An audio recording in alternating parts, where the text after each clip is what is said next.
हर खबर पर होगी आपकी पकड़।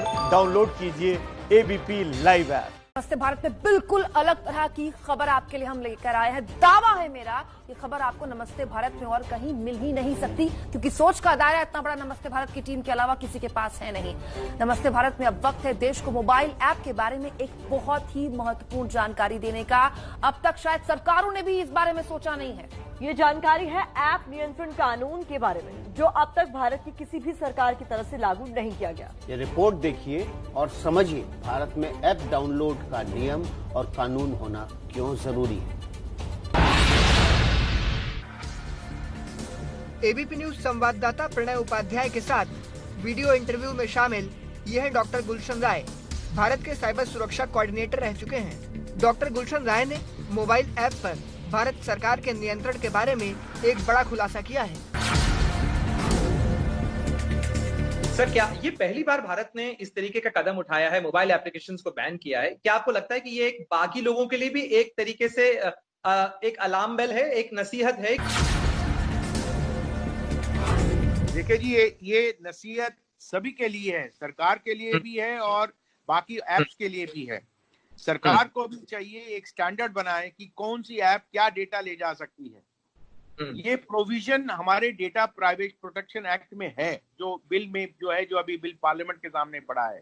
प्रोविजन है डेटा प्रोटेक्शन अथॉरिटी को नोटिफाई करने के लिए, लेकिन अब उसको थोड़ा टाइम लगेगा आने के लिए। तो सरकार के लिए भी एक ये है कि वो एक डेटा स्टैंडर्ड अनाउंस करे। डेटा स्टैंडर्ड जो पार्ट है वो डेटा गवर्नेंस का पार्ट है, और उन एप्स को भी ये जिम्मेवारी है कि वो जो डेटा जरूरत है उतना डेटा लें।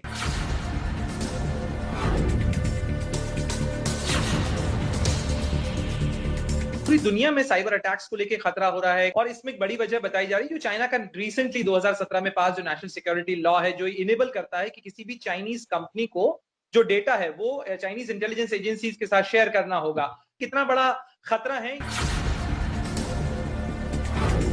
ये? बहुत बड़ा खतरा है। आप डेटा बहुत बड़ा खतरा है देश की सुरक्षा के लिए। मुझे ये मालूम है कि जब मैं डीजी सर्ट था तो मैं अटैक चाइना से आते थे, इनको बताते, चाइना को हम नोटिफाई करते थे, चाइना हमें जवाब ही नहीं देता था,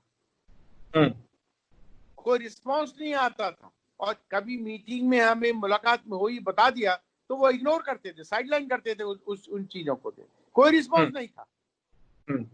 जबकि और देशों में ऐसा नहीं है।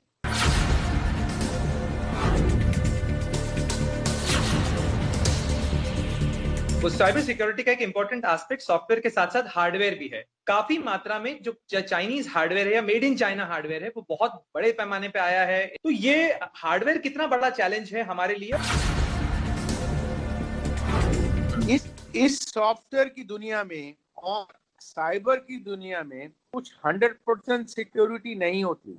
कुछ कंपनियां ऐसी हैं, जो चाइनीज कंपनी बहुत सी ऐसी हैं जो आपने सिस्टम बेच दिया, उसका अपडेट्स नहीं लिया, उनकी कोई जिम्मेवारी नहीं होती है। तो उसमें ये बैकडोर और वायरस केसेस बहुत ज्यादा होते हैं। तो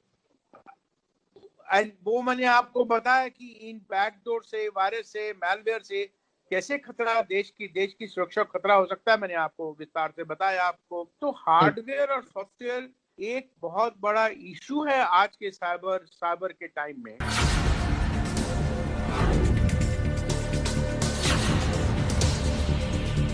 सर, ऐसे समय में जब सब वर्क फ्रॉम होम ज्यादा एप्लीकेबल हो रहा है, हम डिजिटल इंडिया की बात ज्यादा करने लगे हैं, ऐसे में हमारे जो साइबर सिक्योरिटी चैलेंजेस हैं वो और कैसे बढ़ गए हैं?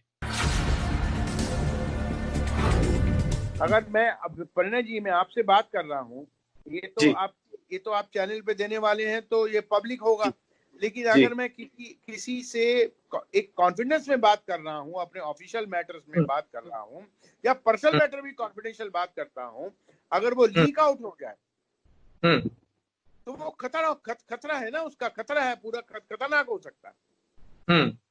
मेरी रेपुटेशन पे फर्क आ सकता है, मेरे ब्रांड पे फर्क आ सकता है।